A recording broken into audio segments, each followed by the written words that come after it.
Hello friend, मेरे channel में आप सभी का स्वागत है। आज हम मैथ्स की सीरीज़ शुरू कर रहे हैं जिसमें संख्या पद्धति से लेके लास्ट तक पूरा कोर्स करवाया जाएगा। तो प्लीज़ वीडियो को लास्ट तक देखिए, चैनल को सब्सक्राइब करें, वीडियो को ज़्यादा से ज़्यादा शेयर करें और इसी टाइम पर रोज़ वीडियो को कंटिन्यू देखा करें, जिसमें आप अपने लेवल को और अच्छे से इम्प्रूव कर सकते हैं। चलिए वीडियो शुरू करते हैं। तो संख्या पद्धति मतलब न्यूमेरिकल नंबर सिस्टम है ना। तो इसमें बात करते हैं हम शुरुआत में इकाई, दहाई, सैकड़ा आप सभी को पता होगा, पर फिर भी क्वेश्चन हम ले रहे हैं उस टाइप से तो आपको बता देते हैं, है ना। ये कोई संख्या लिखी हुई है तो इसमें इस तरफ से मतलब किस हाथ तरफ से, जो हमारा दाहिना हाथ है उधर से हम गिनना शुरू करते हैं। ये है इकाई, दहाई, सैकड़ा, हज़ार, 10,000, लाख, 10 लाख और इसको बोलेंगे करोड़, मतलब 6 करोड़, 14 लाख, इस टाइप से इसको पूरा पढ़ा जाता है। तो ये सब तो बचपन की बात है, आप सभी को पता होगा। इसका उपयोग क्या है? इकाई मतलब हम एक संख्या को बोलते हैं, मतलब एक। ठीक, यदि हमें दहाई लिखना है, दहाई मतलब इसमें 2 अंक हो, तो 10 क्या है? दहाई है। ठीक, यदि हमें सैकड़ा लिखना है, सैकड़ा मतलब होता है क्या? 100। ठीक, इसमें 3 अंक है तो ये होगा सैकड़ा, ये होगा दहाई और ये इकाई। ठीक, आप समझ गए होंगे, इसकी कुछ ज़रूरत नहीं है। जब हम जातिमान और सजातीमान पढ़ते हैं तब थोड़ा सा उपयोग है, इसलिए अपन बता दे रहे हैं, बाकी तो आपको पता है। चलिए आगे क्वेश्चन देखते हैं। इसमें लिखा है 63,578 में 3 का जाति मान और स्थानीय मान क्या होगा? ठीक, तो जाति मान मतलब वो किस क्वालिटी का है ना, किस क्वालिटी का है। तो उसकी जो क्वालिटी है, जात मतलब वो किस जात का है ना। तो यहाँ हम देखें तो 3 का जाति मान 3 ही होगा, है ना। तो 3 का जाति मान क्या होगा? 3 का जाति मान 3 ही होता है। ठीक, यदि पूछा होता 7 का जाति मान क्या है, तो 7 का जाति मान 7 ही होगा। ठीक, ये तो हो गई बात जाति मान की। अब बात करते हैं स्थानीय मान। स्थानीय मान क्या होता है? तो स्थानीय मान क्या होगा, देखिए स्थानीय मान की बात करें तो स्थान मतलब वो किस स्थान पर है, इकाई पर है, दहाई पर है, सैकड़ा पर है, हज़ार पे है या 10,000 पे। ठीक, अभी अपन ने बात की थी इसीलिए कि इकाई, दहाई, सैकड़ा आपको पता होना चाहिए। ठीक, तो स्थानीय मान मतलब होता है कि वो किस स्थान पर है, किस स्थान पर है। तो हमें चाहिए किसका? 3 का ही जाति मान चाहिए था। तो जात मतलब वो किस क्वालिटी का है, किस ग्रुप का है, तो वो 3 ही है ना, जाति मान वही होगा। स्थानीय मान होता है कि वह किस स्थान पर है। तो हमने देखा 3 किस स्थान पर है, इकाई, दहाई, सैकड़ा, हज़ार। तो हज़ार और उसके बाद जितने अंक बचे उतने जीरो लगा दो, तो 3 जीरो लगा देंगे, मतलब इसका स्थानीय मान क्या हो गया? 3,000। आया समझ? उसका प्लेस गिनो कि किस स्थान पर बैठा है। हमने देखा इकाई, दहाई, सैकड़ा और हज़ार। तो यहाँ लिखो 3, कितने अंक बचे उतने ज़ीरो लगा दो। मान लीजिए अगला कुछ हम एक और सवाल ले लेते हैं।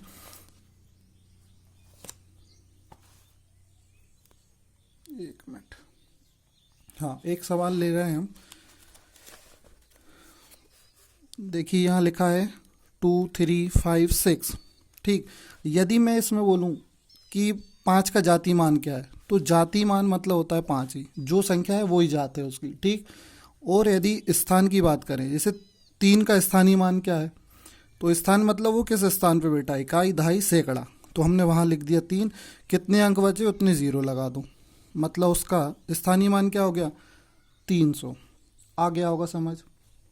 चलिए आगे देखते हैं अगला क्वेश्चन। अगला क्वेश्चन देखिए ये कोई संख्या दी है, इसमें बोला गया है 5 का जातीय मान और 8 के स्थानीय मान में अंतर क्या होगा, है ना। तो आपको जातीय मान पता है, जो अंक है वही उसकी जात है, मतलब 5 का जातीय मान, जातीय मान क्या हो गया? 5 ही हो गया। ठीक, अब स्थानीय मान की बात कर रहा है, 8 के स्थानीय मान और 5 के जातीय मान में अंतर क्या है। तो 8 का स्थानीय मान देखिए, पहले तो 8 लिख लीजिए और कितने जीरो अंक है? 1, 2, है ना। तीसरे पे है मतलब सैकड़ा, इकाई दहाई सैकड़ा, तो 8 लिखिए और कितने अंक बचे उतने ज़ीरो, मतलब 2 ज़ीरो और लगा लो। ये हो गया 800।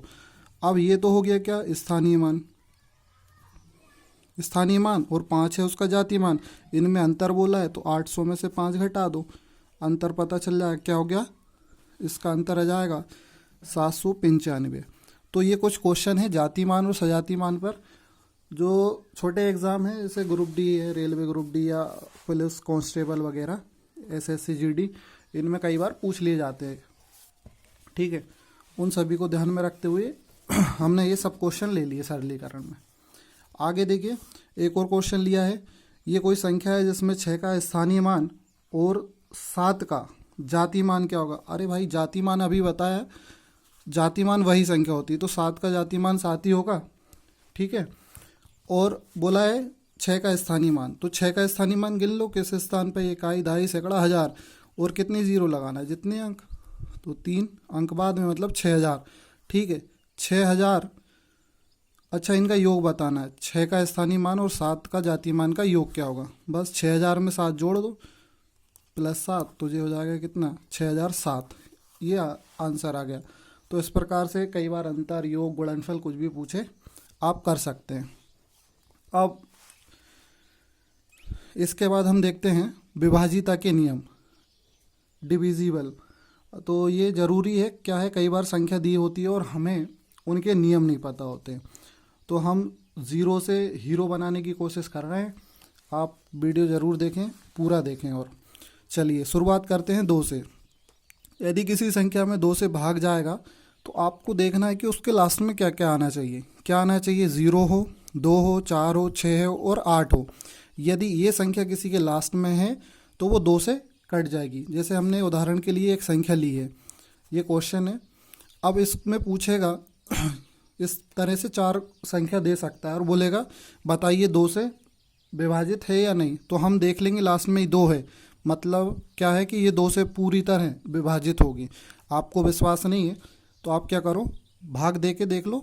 यदि लास्ट में 2 है, 4 है, 6 है, 8 है, तो पूरी तरह वो 2 से विभाजित है। ये इसका नियम हो गया। ठीक, अब 3 में क्या नियम है, 3 का नियम सुन लो।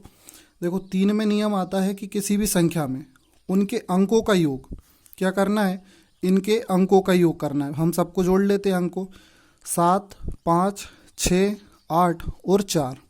ठीक, इन सबको जोड़ना है और जो योग आएगा, क्या आएगा, योग, उसमें 3 से भाग जाना चाहिए। ठीक, अब देखो हम जोड़ते हैं, 8 4 12, 12 और 6 18, 18 और 5 23, 23 और 7 कितने हो गए, 30, 30/3।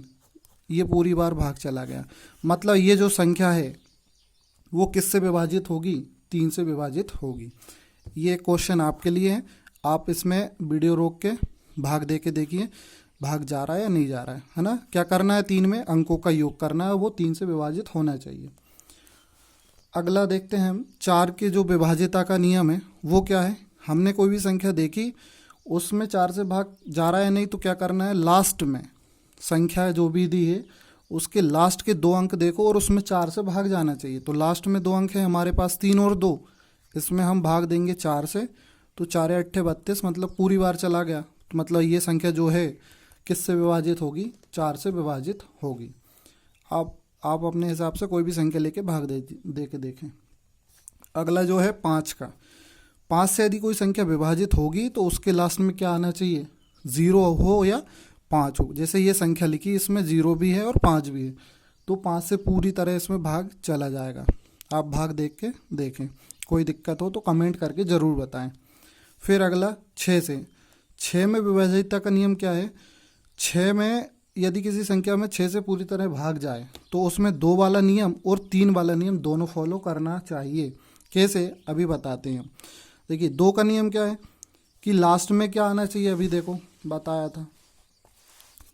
2 का नियम क्या था, 0 हो, 4 हो, 6 हो और 8 हो। तो इसमें देखो आ रहा है क्या, 2, हाँ इसमें है लास्ट में 2, मतलब 2 से तो ये विभाजित होगा। 3 से क्या है, 3 का नियम, 3 का नियम था कि इनके अंकों का योग, 3 से विभाजित होना चाहिए। चलो भैया योग कर लेते हैं। तो 2 और 4 6, 6 और 2 8 और 1 9, 9 योग हो गया, वो किससे विभाजित होना चाहिए? 3 से। तो 3 से भी विभाजित है, मतलब 2 और 3 दोनों नियम लग रहे हैं, मतलब ये संख्या 6 से पूरी तरह विभाजित होगी। ठीक, अगला जो नियम है वो देखिए, 7 का नियम है। भाई 7 क्या बोलता है, समझ लो। इकाई अंक को छोड़ दो, इकाई को छोड़ दो, उसके बाद जो संख्या बची, कितनी बची? 88 बची। इसमें क्या करना, इकाई अंक का दुगना, इकाई अंक का दुगना करके वो घटा दो इसमें से, और उसमें 7 से पूरा भाग जाना चाहिए। तो इकाई अंक का दुगना, 2 दूनी क्या हो गया? 4। 4 को 88 में से घटा देंगे तो कितना बचा हमारे पास? 84। 84 में इस 7 से भाग जाना चाहिए। हाँ, इस 7 से भाग जाता है, 12 सत्ते 84 होता है, 12 बार चला गया। तो आप समझे 7 का क्या काम है, इकाई अंक को हटा दो पहले, तो फिर बची संख्या जो है उसमें क्या करो, इकाई अंक का दुगना करके उसमें से घटा दो, वो जो संख्या आएगी उसमें 7 से भाग जाना चाहिए। आ गया होगा समझ। चलिए अगला नियम 8 का क्या है भैया? 8 में कुछ नहीं, 4 में हम देखते थे संख्या के लास्ट के 2 अंक, ठीक, पहला और दूसरा। पर 8 में क्या है, किसी भी संख्या के लास्ट के 3 अंक देखेंगे, उसमें 8 से भाग जाना चाहिए। तो 3 अंक देखे हमने, क्या है? 416। इसमें 8 से भाग जाएगा? हाँ, जाना चाहिए। 8 पंजे 40, ठीक, एक बचा, 8 दूनी 16, जा रहा है ना। तो ये क्या है, 8 से विभाजित है, मतलब 8 में हमें लास्ट के 3 अंक देखना है। फिर आगे हमने देखा 9। 9 में क्या है, अंकों का योग। जैसे हम 3 में करते थे ना अंकों का योग, वो किससे डिविजिबल होना चाहिए? वो होना था 3 से। अब इसमें भी क्या है, 9 और 3 सेम है, इसमें भी अंकों का योग करो और उस संख्या से भाग जाना चाहिए।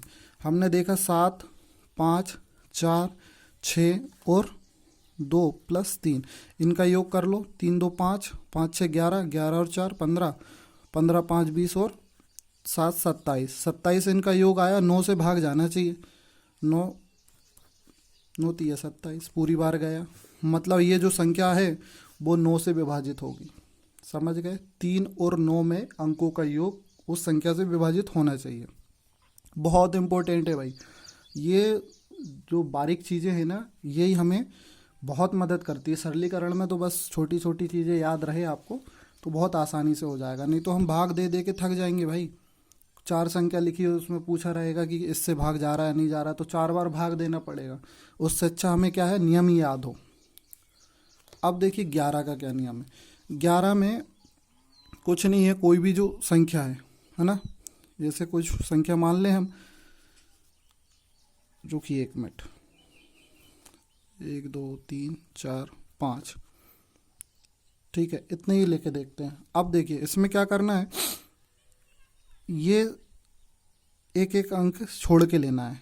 जैसे 5 के बाद 3, 3 के बाद 1, और अब यहाँ से 2 और 4, इनका योग करना है। तो 5 प्लस 3 प्लस 1, ठीक। अब यहाँ क्या करना है, 2 प्लस 4, इनका योग क्या करना है, 3 से भाग जाना चाहिए।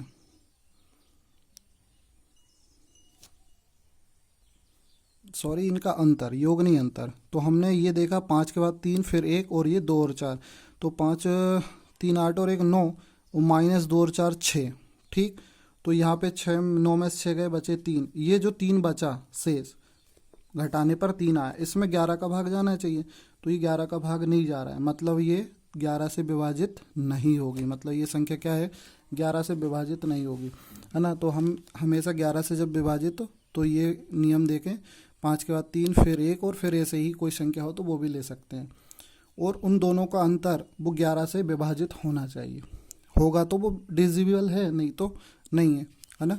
और एक और नियम फॉलो होता है इसमें कि यदि मान लो दो इनका सम बराबर आ जाए, इनका अंतर जो है 0 आ जाए, तो फिर क्या होगा। जैसे हम देखें 121, 121 इसमें तो भैया 2 अंक है ना, तो इनका 2, 1 और 1 योग करेंगे कितना हो गया, 2 माइनस 2 बराबर 0। अब क्या होगा, ये संख्या 11 से विभाजित है या नहीं, तो जब अंतर 0 आए तब भी वो संख्या क्या होगी, विभाजित, मतलब 121 11 से विभाजित है। अगला एक और देख सकते हो, जैसे 13 31, ठीक है। अब इसमें देखिए ये इनका जोड़ा बनता है और यहाँ से ये, तो 3 और 1 4, वो 3 और 1 4, 4 4 माइनस करेंगे तो 0 आ रहा है ना। तो ये संख्या भी क्या है 13 31, ये भी 11 से विभाजित होगी। जब अंतर 0 आए तब भी वह संख्या 11 से विभाजित होगी। तो ये विभाजिता के नियम थे। ठीक, आ गया होगा समझ, नहीं आया होगा तो कमेंट करके जरूर बताएं। अब देखिए, हाँ भैया, छोटे छोटे सवाल कई बार थ्योरी टाइप से पूछ लिए जाते हैं। तो देखिए, प्राकृत संख्या क्या होती है, नेचुरल नंबर। नेचुरल नंबर भैया शुरू होती कहाँ से, प्राकृत 1 से लेके इन्फिनिटी, मतलब 1 2 3, और वो जाती कहाँ तक, इन्फिनिटी तक, है ना। तो नेचुरल नंबर ये होती। कई बार क्या पेपर में दे दिए जाते ऑप्शन, भैया 0 है, 2 है, 3 है, 4 है, इनमें से कौन सी प्राकृत संख्या नहीं है ना। तो क्या नहीं है, 0 नहीं है। इस टाइप से इन्हें ध्यान रखना है, केवल एक बार पढ़ लो, ध्यान रहेगा बस। ठीक, नोट्स बना लो बढ़िया। हाँ, आगे देखते हैं पूर्णांक संख्या। हाँ, पूर्णांक से पहले पूर्ण संख्या के बारे में पढ़ लेते हैं। पूर्ण संख्या मतलब जिसमें देखो, प्राकृत संख्या 1 से शुरू होती है पर पूर्ण संख्या 0 से शुरू होती है। 0 1 2 3, और ये भी जाती कहाँ तक, इन्फिनिटी तक। ठीक, तो पूर्ण मतलब पूर्ण होना चाहिए भाई। हम किसी संख्या को लिखना चाह रहे हैं और उसमें यदि 0 नहीं है तो हम 10 100 90 इस टाइप की कोई संख्या नहीं बना सकते, मतलब वो पूर्ण नहीं होगी। तो पूर्ण संख्या बनाने के लिए उसमें 0 का होना बहुत ज़रूरी है। तो पूर्ण संख्या चलती है, होल नंबर चलते हैं कहाँ से, 0 से लेके इन्फिनिटी तक, जबकि प्राकृत संख्या 1 से लेके इन्फिनिटी तक। अब अगला है पूर्णांक, मतलब इंटीजर नंबर।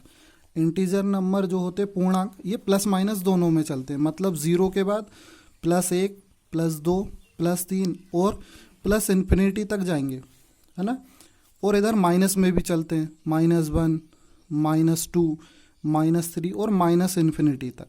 तो पूर्णांक संख्या प्लस माइनस दोनों में हो सकती है। कई बार क्या है, थ्योरेटिकल पूछ लिए जाते हैं कि बताइए पूर्णांक संख्या ऋणात्मक होती है या धनात्मक होती है, तो आपको पता होगा, या 0 हो सकती कि नहीं।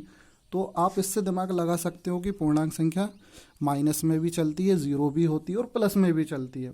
बस थोड़ा सा ध्यान रखना है। ठीक, ये तो हमने पूर्णांक और इस संख्या के बारे में बात कर ली। अब एक होती है सम संख्या और एक होती है विषम संख्या।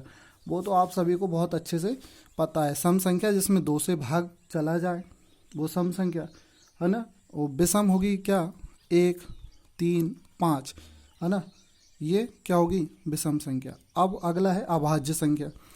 भैया अभाज्य संख्या पढ़ना बहुत जरूरी। अभाज्य संख्या क्या होती है, अभाज्य संख्या मतलब जिसमें खुद स्वयं उसी संख्या का भाग जाए और 1 का भाग जाए, है ना। क्या होगा, उसी का भाग जाए और 1 का भाग जाए। जैसे कि अभाज्य संख्या भैया सबसे छोटी अभाज्य संख्या होती है 2। ठीक, फिर उसके बाद 3, फिर 5, फिर 7, 7 के बाद 9, 9 नहीं होगी, ध्यान रहे। 9 में क्या है, खुद का तो जा रहा है भाग और 3 से भी चला जाएगा, मतलब 9 अभाज्य संख्या नहीं है। देखिए 2 खुद से भाग जाएगा और 1 से जाएगा, 3 में 1 से जाएगा और स्वयं से जाएगा, 5 1 से जाएगा खुद से भी जाएगा, 7 1 से और खुद से जाएगा और किसी संख्या से नहीं जा सकता। पर 9 ऐसी संख्या है जिसमें 9 से तो जाता ही है, 1 से जाता है और 3 से भी भाग जाता है, इसलिए अभाज्य संख्या नहीं होगी। फिर आगे देखें, 9 के बाद 11, 11 में भी स्वयं से ही जाएगा। फिर उसके बाद 13, 13 के बाद आप सोचो कि 15, तो 15 भी नहीं होती है, क्योंकि 15 में 3 से भाग जाता है और 5 से भी जाता है, मतलब कि 15 अभाज्य संख्या नहीं है। तो आप अभाज्य का मतलब समझ गए हैं, स्वयं से भाग जाए या 1 से भाग जाए वो अभाज्य संख्या होती है। ठीक, अब क्वेश्चन ऐसे भी आते हैं कि बताओ हाँ, तो इस टाइप से पूछ लिए जाते हैं कि अभाज्य संख्या कुल कितनी है, मतलब 1 से लेके 100 तक कुल अभाज्य संख्या कितनी है, तो वो होती है 25। कितनी होती है, 25। या पूछ लिया जाए 1 से लेके 25 तक अभाज्य संख्या कितनी है, 1 से लेके 25 तक अभाज्य संख्या कितनी है, तो वो होती है 9। और 25 से लेके 50 तक अभाज्य संख्या है कितनी, 6। और 50 से लेके 100 तक कितनी है, 10, है ना। ये कितनी हो गई 10। तो ये जरूर याद रखें, याद ही रखना है, पेपर में कई बार आ चुका है कि अभाज्य संख्या कुल कितनी है 1 से लेकर 100 तक, तो वो है 25। ठीक, उसके बाद 1 से 25 तक 9 है, 25 से 50 तक 6 है, और 50 से 100 तक कितनी है 10 अभाज्य संख्या है।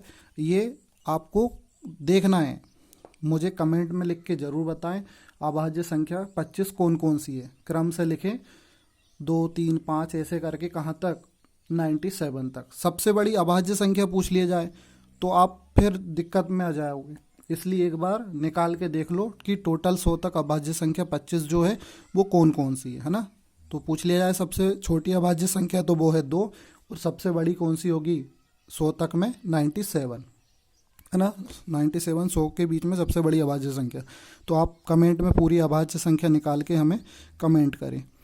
अब आगे क्वेश्चन है कि 2 अंकों की कुल संख्या कितनी होगी। मतलब क्या, 2 अंकों की कुल संख्या भैया आप गिनोगे क्या 10 11 12 ऐसे करके 99 तक, तो हमें गिनना नहीं है ना। तो दो अंकों की कुल संख्या कितनी है, तो एक है 10 और आखिरी कौन सी होगी 99। आया कि नहीं समझ, है ना। 10 से लेके 99 तक 2 अंकों की संख्या है, इसको हमें देखना है कि कितनी है। तो आप गिनो, है ना, गिनो तो पता चल जाएगा। देखिए गिनोगे तो फिर वही टाइम लग जाएगा भाई, पेपर में इतना समय नहीं मिलता है ना। तो देखिए कैसे याद करना है, 2 अंकों में जो टोटल संख्या है वो कितनी है, तो 10 से शुरू होगी और 99 पे ख़त्म हो जाएगी। तो हम क्या करेंगे, डायरेक्ट निकालने के लिए सब 2 अंकों की सबसे बड़ी संख्या में से 1 अंकों की सबसे बड़ी संख्या घटा दो। 1 अंकों की सबसे बड़ी संख्या है 9 और 2 अंकों की सबसे बड़ी संख्या कितनी है 99। जब 99 में से 9 घटाओगे तो 90 आपका आंसर आएगा। मतलब 2 अंकों की कुल संख्या कितनी है 90 होती है, याद रखें। नहीं तो इस टाइप से निकाल लें कि भाई 2 अंकों की सबसे बड़ी संख्या है 99 और 1 अंकों की सबसे बड़ी संख्या है 9, उसको घटा दो तो पता चल रहा है कितनी है 90। ठीक, तो 90 2 अंकों की सबसे बड़ी संख्या। अब